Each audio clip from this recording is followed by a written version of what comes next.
மறைந்தவன் வருகிறான்.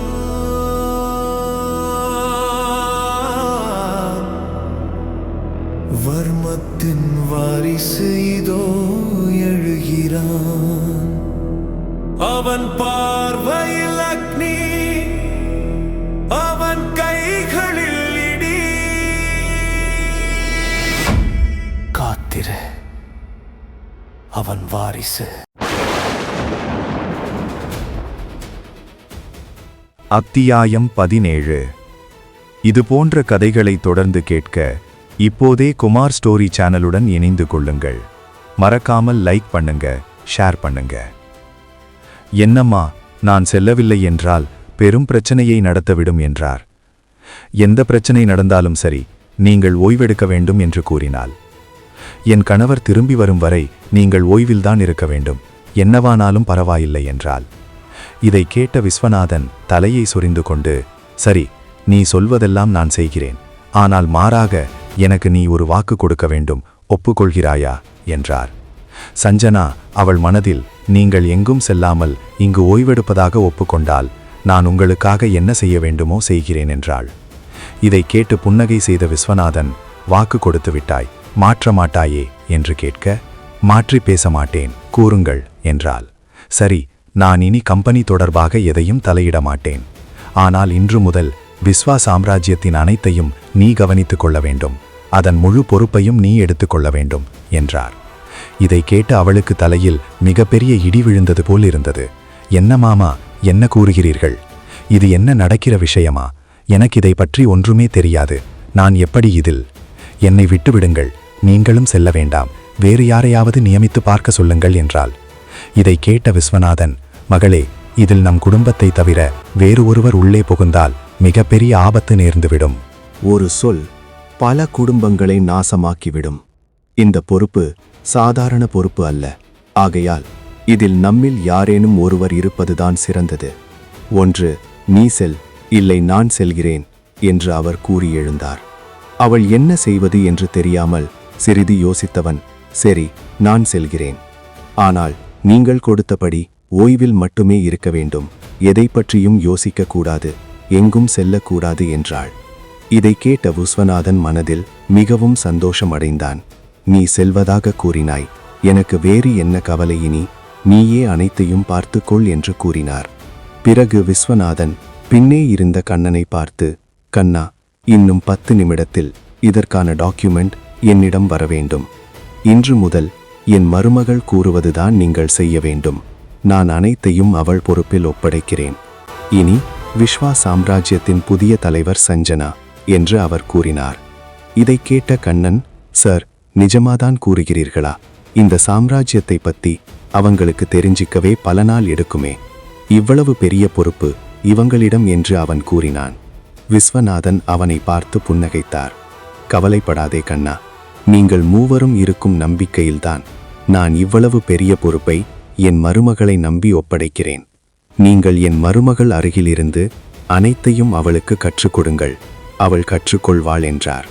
மேலும் அவர், எனது மகன் தேர்ந்தெடுத்த பெண் சாதாரண பெண்ணாக இருக்க மாட்டாள், எனக்கு நம்பிக்கை இருக்கிறது சஞ்சனாவின் மீது என்று கூறினார். இதை கேட்ட சஞ்சனா, என்னால் முடிந்ததை நான் நிச்சயமாக செய்கிறேன் மாமா என்று கூறினாள்.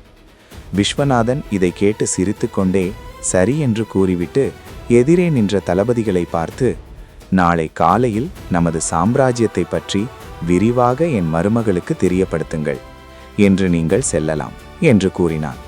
அப்போது அலெக்ஸ் முன்னே வந்து, சார், இதை ரகசியமாக செய்ய வேண்டுமா, இல்லை ஊடகங்களில் வெளியிடலாமா என்று கேட்டான். இனி ரகசியம் எதுவும் வேண்டாம் அலெக்ஸ், ஊடகங்களுக்கும் தகவல் கொடுத்து விடுங்கள். நாளை முதல் விஸ்வா குரூப் சம்பந்தமான அனைத்துக்கும் தலைவியாக சஞ்சனாதான் என அறிவித்து விடுங்கள் என்று அவர் கூறினார். சரி என கூறிவிட்டு தளபதிகள் அங்கிருந்து சென்றனர். விஸ்வநாதன் சஞ்சனாவை பார்த்து, மகளே, எதற்கும் பயப்படாதே, அனைத்தையும் நீ எளிதில் கற்றுக்கொள்வாய் என்று நான் நம்புகிறேன். இப்போது சென்று நீ ஓய்வெடு, நாளை தினம் பார்க்கலாம் என்று கூறினார். அதே நேரம் சென்னையில் தனது 2 தங்கைகளுடன் விளையாடி கொண்டிருந்தான் விஸ்வா. அவர்களை ஓரமாக அமர்ந்து ரேணுகா பார்த்து கொண்டிருந்தாள். அவள் டிவி ரிமோட்டில் ஒவ்வொரு சேனலாக மாற்றிக்கொண்டே இருந்தாள். ராசாத்தியும் சீதாவும் உள்ளே சமையக்கட்டில் இருந்தனர். உள்ளிருந்து ஒரு குரல் கேட்டது. அவர்கள் இருவரும் சமைத்து கொண்டிருந்தனர். அப்போது சீதா வெளியில் வந்து ரேணுகாவிடம், ஏன் நீ மட்டும் டிவி பார்த்துட்டு இருக்க? தங்கச்சி எல்லாம் விளையாடுறாங்களா? அவங்க கூட விளையாடலையா என்று கேட்டாள். இல்லம்மா, போர் அடிக்குது, டிவி கொஞ்ச நேரம் பார்க்கறேன் என்று கூறினாள். அவள் தொலைக்காட்சி பெட்டியில் ஒவ்வொரு சேனலாக மாற்றிக்கொண்டே பார்த்தாள். திடீரென ஒரு சேனலில் முக்கிய அறிவிப்பு என செய்தி அறிவிப்பானது. அதை பார்த்த சீதா, ரேணுகா, அதை வைமா என்றாள். இதற்கு முன் ஓடிய சேனலை, அதில் ஏதோ முக்கிய அறிவிப்பு வெளியாகிறது என்று கூறினாள். ரேணுகா உடனே இதோ வைக்கிறோமா என்று கூறி மீண்டும் அந்த சேனலை வைத்தாள். அப்போது முக்கிய அறிவிப்பு, இந்தியாவிலே முதன்மை நிறுவனமான விஸ்வா குரூப்ஸ் மற்றும் அதன் தொடர்பான அனைத்து தொழில்கள் மற்றும் சாம்ராஜ்யத்திற்கு நாளை முதல் புதிய தலைவர் என அறிவிப்பு வெளியாக உள்ளது. அது ஒரு பெண்ணாக இருக்கக்கூடும் என்று நம்பிக்கையான வட்டாரங்களிலிருந்து செய்திகள் வந்து கொண்டிருக்கின்றது. நாளை முதல் விஸ்வா குரூப்புக்கு புதிய தலைவர் நியமிக்கப்பட இருக்கிறார் என்ற செய்தியை தொடர்ந்து செய்தியில் ஒலித்து கொண்டிருந்தது. இதை கேட்ட சீதா சற்று ஆச்சரியமாக இருந்தார். என்ன, பெண்ணாக இருக்கக்கூடுமா?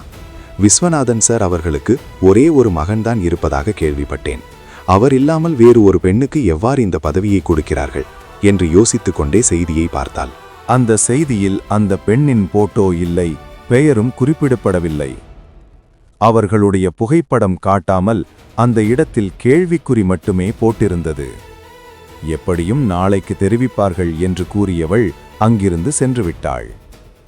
மறுநாள் காலை 6:30 மணிக்கு விஸ்வா அவனது அக்கா ரேணுகா மற்றும் தங்கை இருவருடன் பள்ளிக்கு சென்றுவிட்டான். காலை 8 மணி சீதா ஆர்வமாக தொலைக்காட்சி பெட்டியின் முன்னமர்ந்திருந்தாள். அவள் மருத்துவமனைக்கு தயாராக புறப்பட்டு பிறகு இந்த செய்தியை அறிவதற்காக அமர்ந்திருந்தாள். அவள் அருகே சீதாவும் அமர்ந்திருந்தார். திடீரென முக்கிய அறிவிப்பு, தற்போது விஸ்வ குரூப்பின் புதிய தலைவரும் ஷேர்மேனுமான சஞ்சனா தற்போது பதவியேற்க உள்ளார் என்று கூறி சஞ்சனாவின் படத்தை போட்டனர். அதை பார்த்த சீதா, ராசாத்தி இருவருமே அதிர்ந்தனர். ஏனெனில் அந்த முகத்தை உற்று நோக்கினால் அது விஸ்வாவின் முகம் போலவே தெரிந்தது. அதை பார்த்த சீதா ராசாத்தியிடம், என்ன, இந்த பொண்ணை உத்து பார்த்தால் நம்ம விஸ்வா முகம் ஜாடையில் இருக்கு என்றாள். ராசாத்தி உற்று பார்க்க ராசாத்தி கண்களுக்கு மட்டும் சஞ்சனாவில் இருந்த அந்த டாலர் கண்களுக்கு தெரிந்தது. இப்போது சஞ்சனாவின் புகைப்படமாக டிவியில் காட்டப்படுவது முன்பு எடுத்த புகைப்படம். ஆகையால் அதில் இப்போது விஸ்வாவிடம் இருக்கும் டாலர் சஞ்சனாவின் காலத்தில் இருந்தது. உடனே அவள் கண்கள் கலங்க. என்ன சொல்வது என்று தெரியாமல் சீதாவை பார்த்தார். ஆனால் சீதா அதை கவனிக்கவில்லை. இருவரும் பேசிக் கொண்டிருந்தனர்.